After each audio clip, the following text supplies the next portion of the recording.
London is suffering an unprecedented wave of teen violence. A teenager was killed. 7 teenagers have been killed since the year began. This murder happened in broad daylight. I want to know what's behind the violence and why children are using lethal weapons on one another. I've seen kids the age of 10 years carrying Mac-10s. All sorts of guns, Mac-10s. I can go around the corner right now and buy a gun. It's that easy. Where do you think the guns come from? Government. Yeah, if anything goes down like to my boy, I'm there, innit?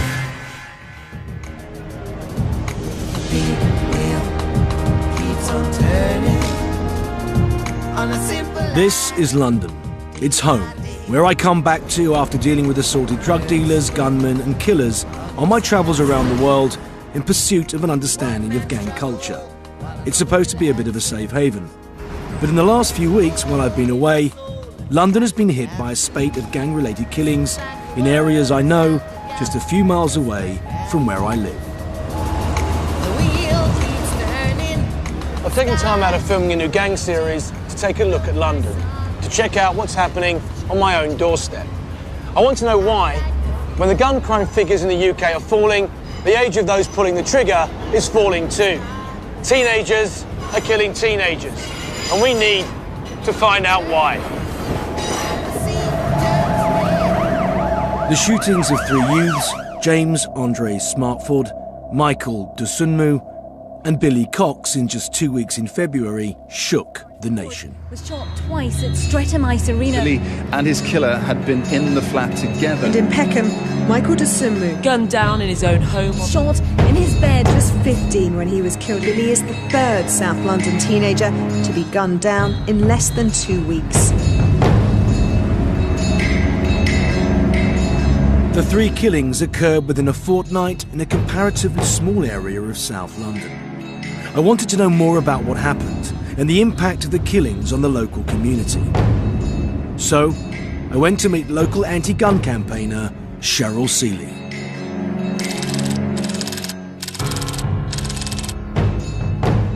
James Andre Ford, which is known to his friends and loved one as Andre, was here with some friends. Apparently there was a birth night party. There were about 300 young people celebrating. A gunman walked into the ice rink and shot Andre. Detectives say he'd run through the crowded area seconds before 3 shots were fired at around 11 p.m.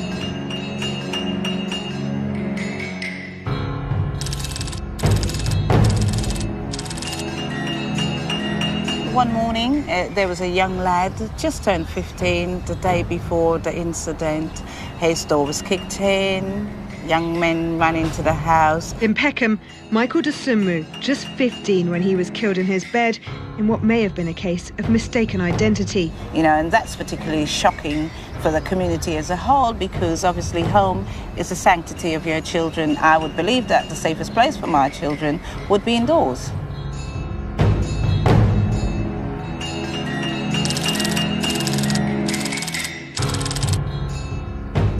Here we have the scene of another gun violence, a murder of a young man cut down in his prime, a mother robbed of her son, father robbed of his son, and a sister robbed of her brother as well. Billy and his killer had been in the flat together. There was no sign of a forced entry. Billy clearly knew his killer. Police know that the back door was open. The belief is that the killer used the back door as an escape route, and forensic teams have been poring over the flat for the whole day. The graffiti and floral tributes commemorating these youngsters are depressingly similar to the memorials I've seen for victims of gang violence the world over. And they're a reminder of the sense of horror that greeted the murder of a 10-year-old boy 7 years ago. Damilola was fatally stabbed as he walked home from school on Monday. He dragged himself 100 yards towards his home before bleeding to death in the stairwell of a block of flats. Police are hunting 3 boys. When Damilola Taylor was stabbed to death on a North Peckham estate in November 2000, the area became a byword for the problem of youth violence. 2 teenage brothers said to be members of the notorious Peckham Boys gang are serving 8 years in youth custody for Damilola's killing.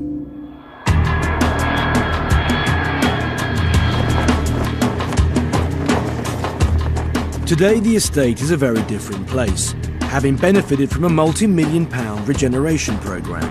which has improved life for the majority of people in the area, as council leader Nick Stanton told me. Really, there are two Peckhams. There's a very hard-working, very badly paid, very family-orientated Peckham, which never gets any headlines, never gets any praise. And then you do have some organised criminal activity going on here, which gets all the headlines and all the attention. But for most people in Peckham, life's not like that. How much do you think family responsibility is an issue in this problem? In places like Peckham, there is a problem. We expect people to work long hours and not get benefits. And then we say, well, who's looking after the kids during those long hours when parents are often at work? So there's a lot about putting things in place to make sure that parents get support. Actually, some parents need training in being better parents, but we also need communities that take care of their own children, that don't just keep passing by and saying it's someone else's problem. And what's really good at the moment in Peckham is there's a real groundswell of the community saying this is our problem, we've got to deal with it. It's no good expecting the council or the police to ride in on white horses and solve the problems for us. It's up to us, it's our responsibility. At the end of the day, they're our kids.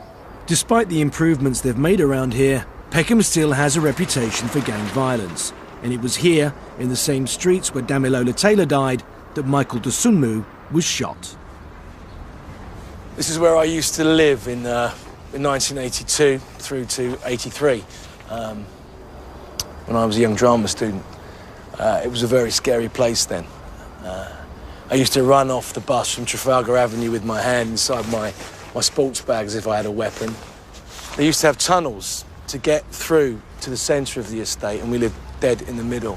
People would just hang about in those. Anyone vulnerable, anyone old would just have their shopping nicked off them or their watches taken or their wallets. It was a tough place. It was very, very loud, lots of music, 24/7. I remember one night, the guy that I lived with, the guy I went to drama school with, we woke up to the smell of smoke, and this happened on a regular basis. The kids would set fire to the big trash bins at the bottom, which all the rubbish dropped into. At the end of the corridor, and we had to wake everybody up and get them out of bed and wait for the fire brigade to arrive. But they got so bored with coming out on so many calls, they used to take their time saying that no one was in danger. In my day, the youth gangs around here were groups of mates who'd grown into petty crime together. But I wanted to know what, if anything, had changed. So I met up with Frank Larby, an ex-Peckham Boys gang member, who told me how he got involved and what's going on now. I first of all started off in North Peckham Estate. That's where I was raised. Yeah. You know, and I was in a gang over there called the North Peckham Boys, NPBs. And then from there, when we got older, after school, left school, I joined the YPBs. I actually got involved in the gangs at the age of 11. 11. Why is that? Obviously, everybody was on the estates. We all grew up on the estates. You know, there was the older gangs, and basically we came after them. We was the youngers. Do you know what I mean? And then obviously, after a certain amount of years, we take over. It's like a cycle, innit? Because I remember in my time, it was fist fights and knives.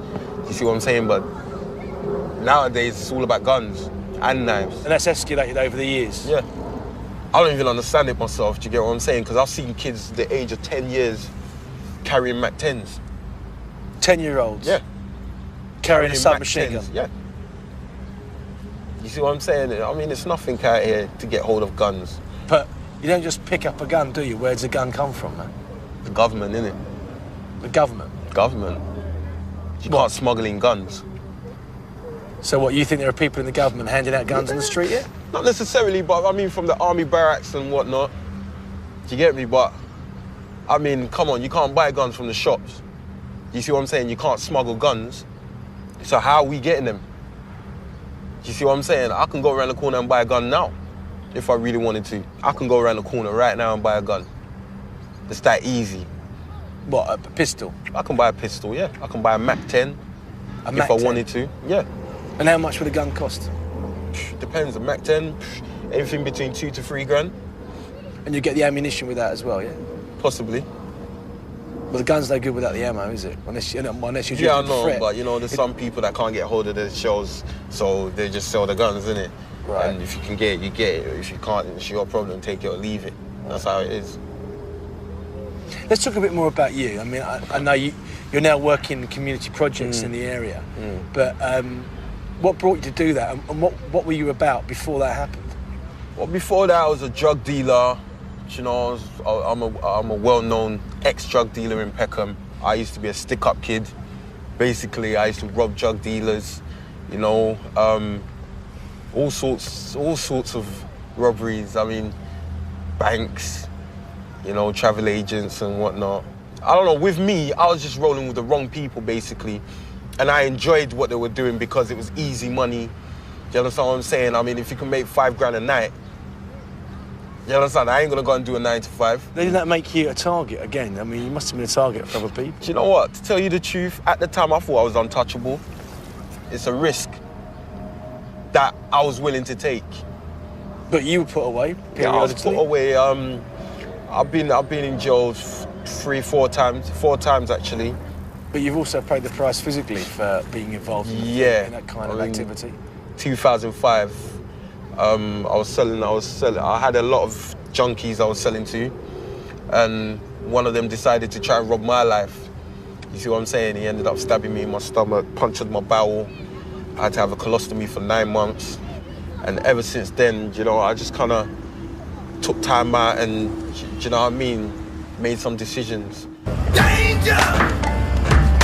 Danger! Get on the floor! I was shocked by what Frank had told me about where the guns are coming from. But then guns and conspiracy theories go together like Smith & Wesson. One area of definite concern is replica guns, since so many have been converted into working weapons. But even those which can't be converted raise concern. Efforts are being made to stop this sweet shop in Peckham selling toy replicas, although they are well within their rights to do so, and were happy to sell us one. We've just bought this replica gun in a sweet shop around the corner. Now, it may not be the most convincing replica. However, the community here up in arms about the sale of these things, and I can quite understand it when a lot of young children around here are using the real thing to kill each other. Shut them down! Shut them down! No imitation! No replicas! No more guns! Replica guns are very dangerous, and if you really need to know just how dangerous they are, there was a shooting in Lambeth a couple of years ago where a young man was shot by armed police, shot dead actually, by armed police because he was brandishing a replica weapon. We don't want them in our shops, especially not sweet shops, where children as young as 5 years old will be going in to buy sweets. The concern of the black community illustrates a devastating truth about gun crime in London. In a massive 75% of cases, both perpetrators and victims are black. In 1998, the police started Operation Trident to deal with the issue. Rod McIntyre is acting inspector with the Peckham Partnership team, working with Trident.